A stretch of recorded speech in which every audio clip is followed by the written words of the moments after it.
Hey guys, what's up?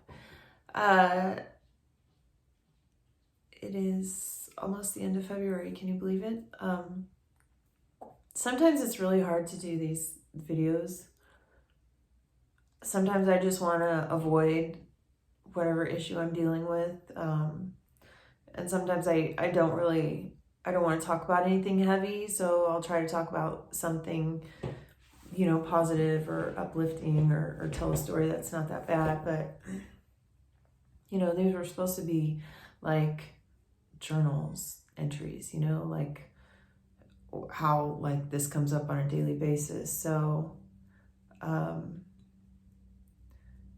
going to try to stick more to that. But it's on that note. So yesterday, I don't know if it was yesterday or the day before, but I told my husband about the time that I was sexually assaulted in my last episode. And this is probably going to be a video where I cry, FYI. When I was like out there, like out of my mind and stuff, I would just spend days on end wandering the streets, like not sleeping for days on end. And it wasn't because I was on drugs. It was because I was fully manic and my mind wouldn't rest. And it wasn't only that, it was that I had no place to rest. As a woman on the street, you can't just lay down on the sidewalk and pass out like you see a lot of people doing.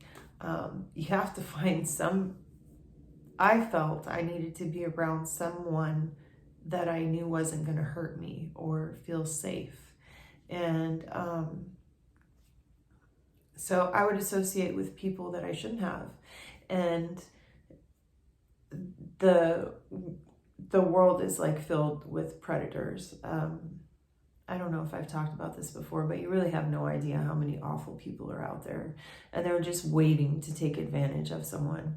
Like when they say don't go out late at night, like don't go out late at night. There's nothing but people out there looking to harm someone or take advantage of someone, or, they're up to no good.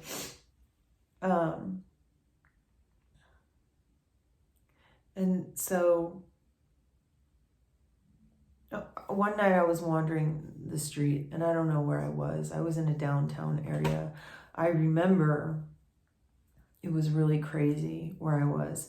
And I remember I was delusional and I had some weird delusion about brands meaning something. So there were some Duracell batteries on the ground. So for whatever reason, I thought that Duracell meant something. So I had to pick up those batteries and carry them with me.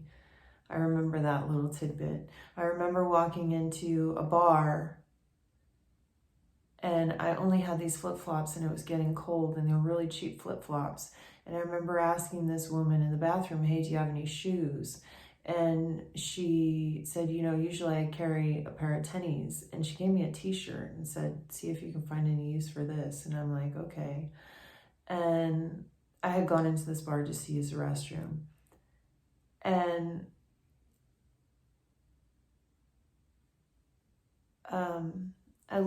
I remember I left the bar and I kept walking. And at one point there was a car, like this is really crazy. Like there was a car that just like totally screeched down the street.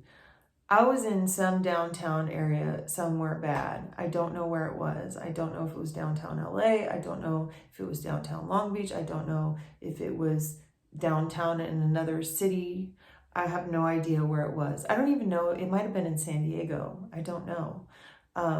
But there were these guys in this there was this guy on the street that started talking to me and walking with me. And he's like, oh, follow me. We'll go to my friends. And I'm like, okay. So I go with him and go to his place. And he's got two friends there. And they had a bunch of meth with them. And for whatever reason, I got a really bad feeling and I decided I have to get out of here. So I left because I would do that a lot when I was manic. I don't know if I thought I had some weird kind of sixth sense or something, but I would get a feeling and feel like I need to leave. So I felt that way and I left. And I didn't do any drugs with these guys because they made me feel not safe. And so I left, and there was another guy down the hallway, and I'm like, I'm leaving, and I don't know if I might have asked him, hey, do you have any shoes that I could have? Because I only had flip-flops on, and it was cold and stuff. And he goes, oh yeah, I have some shoes. So he invites me into he has me come into his place, and his shoes, he doesn't even really give me, he gives me like these, I don't even think he like gave me the shoes. I was just like, whatever. And I like laid down for a second because I was so tired. I don't know how long I had been up. And when I woke up, he had his hand in my pants. And I got up and left. And like, to someone that's been fully raped, I'm sure it's like, that's nothing. But it's like, still, the fact that I was in that situation, the fact that feeling responsible, like somehow I let that happen, but like, because I had a feeling in his place too, like something's not right, but I'm like, I'll just lay here for a second. And I passed out. And when I woke up, that was what had happened. And I left. But yeah, I mean, I don't even know if that's the worst that happened to me. But that's what I remember. Anyway, I made it through. I'll see you guys tomorrow. Have a good day. Sorry for the downer. Hope everyone's wonderful. See you next time. Bye.